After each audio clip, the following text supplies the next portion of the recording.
Episode ৮। মানুষ কি সত্যি বদলে যায়, নাকি শুধু সময় মানুষকে লুকিয়ে লুকিয়ে ভিতরে থেকে বদলে দেয়, আর নাকি বদলে দেয় তার চরিত্রটাকে? এই প্রশ্নের উত্তর বহু বছর খুঁজেছি। এক সময় ভাবতাম আমরা দুজন একে অপরকে পুরোপুরি চিনি। আজ বুঝি একজন মানুষ সত্যিকারের অর্থে চেনা যায় না। শুধু প্রথম দিকের প্রেম থেকে তো একদমই না। চেনা যায় তাকে ক্ষমতার পাওয়ার পর, স্বাধীনতা পাওয়ার পর, দায়িত্ব পাওয়ার পর, আর সবচেয়ে বেশি যখন তার সামনে একাধিক পথ খোলা থাকে। সেই সময় বোঝা যায় যে সে কোন পথটি বেছে নিয়েছে। 2023 সালের অনেক অপেক্ষার পর সে যখন ঢাকায় একটা স্কুলে চাকরি পেল, সেদিন আমি সত্যি আনন্দিত ছিলাম। মনে হচ্ছিল অবশেষে আজ তার নিজের পায়ে সে নিজে দাঁড়িয়েছে। ফোনে তাকে বললাম, আজকে তুমি খুব ভালো একটা কাজ করেছো, তোমার জন্য আমি সত্যিই গর্বিত। সে হেসে বলছিল, এখন মনে হচ্ছে এতদিন কষ্টটি বৃথা যায়নি।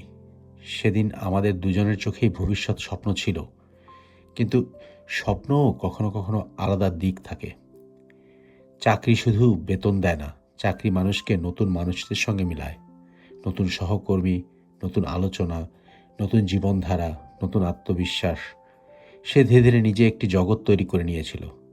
আমি সেটাকে খারাপ ভাবিনি, বরং খুশি হয়েছিলাম।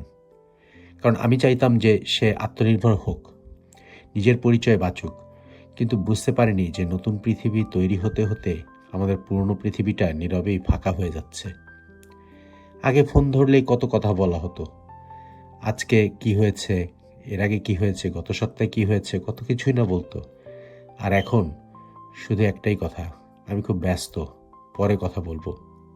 আগে আমাদের কথা শেষই হতো না, আর এখন কথা শুরু হওয়ার আগেই সব কিছু শেষ। আমি ভাবলাম এটা হয়তো সাময়িক, নতুন চাকরি, নতুন কাজের চাপ, সব ঠিক হয়ে যাবে। মানুষ তো আশাই বাঁচে, আর কখনো কখনো সেই আশাই তাকে সত্যিকার রাস্তা থেকে অনেক দূরে সরিয়ে নিয়ে যায়।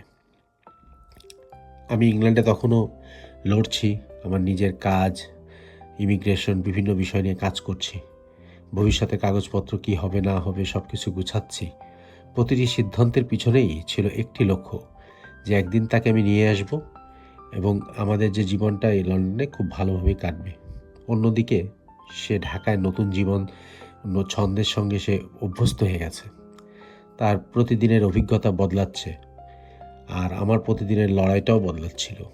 একসময় বুঝলাম আমরা এই গল্পের দুই চরিত্র হলেও দুটি ভিন্ন অধ্যায়ে বসবাস করছি।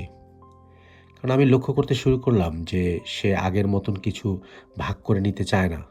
কি ভাবছে, কি নিয়ে দুশ্চিন্তা করছে, তার পরিকল্পনা কি, সব কিছু যেন ধীরে ধীরে তার ভেতরেই রয়ে যাচ্ছে।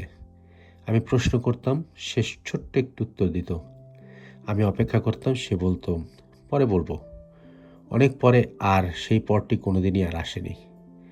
সাইকোলজিতে একটি ধারণা আছে যে প্যারালাল লাইভস, দুজন মানুষ একই সঙ্গে বসবাস করে, কিন্তু তাদের মধ্যে যে সম্পর্কটি আছে সেটি ধীরে ধীরে আলাদা জীবনে পরিণত হয়।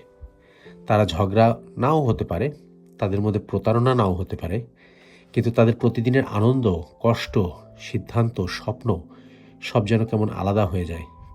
একদিন তারা বুঝতে পারে যে তারা একই ছাদের নিচে থেকেও এক জীবনের মধ্যে আর নেই।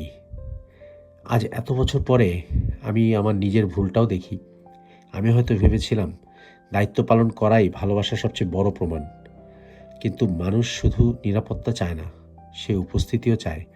সে শুনতে চায় তোমার দিনটা কেমন গেল, সে অনুভব করতে চায় তুমি একা নও তো।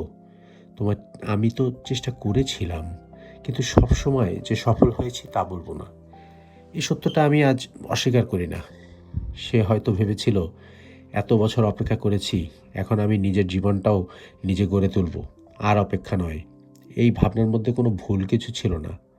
ভুলটা শুরু হয় তখন যখন আমি শব্দটা এত বড় হয়ে যায় যে সেই শব্দের আর কোনো জায়গা পায় না। আর সেই ভুল দুজন মানুষই একই সঙ্গে করতে পারে। একজন মাঝি, একটি গল্পের মধ্যে বলি যে একজন মাঝি নদী পার করছিল, নৌকায় দুজন যাত্রী, মাঝি সহ। একজন শুধু নিজের বইটা চালাচ্ছে মাঝি তার মতন করে, আর একজন তার মতন করে বইটা চালাচ্ছে। একজন ডানে একজন বামে, কিন্তু তাতে তো নৌকা এগোবে না।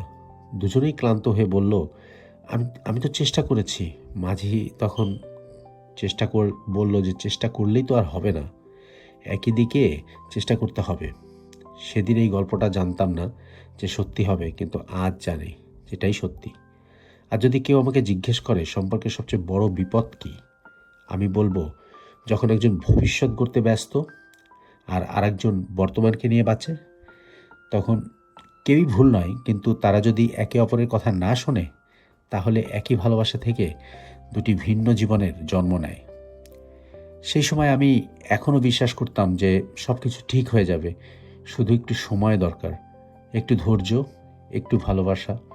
আমি জানতাম না কিছু সম্পর্ক ভাঙে না কোনো একদিনে, ভাঙতে ভাঙতে একদিন শুধু তার ঘোষণাটাই রয়ে যায়, আমরা আর আগের মতো নেই। আর সেই ঘোষণার আগেই অদৃশ্যভাবে অনেক কিছুই শেষ হয়ে গেছে। আমি তখনও লড়ছিলাম সম্পর্কটা বাঁচানোর জন্য, কিন্তু বুঝতে পারিনি ঝড়ের আগে যে নীরবতা নেমে আসে, আমরা ঠিক সেই নীরবতার মাঝখানেই দাঁড়িয়ে আছি। পর্বটি চলবে।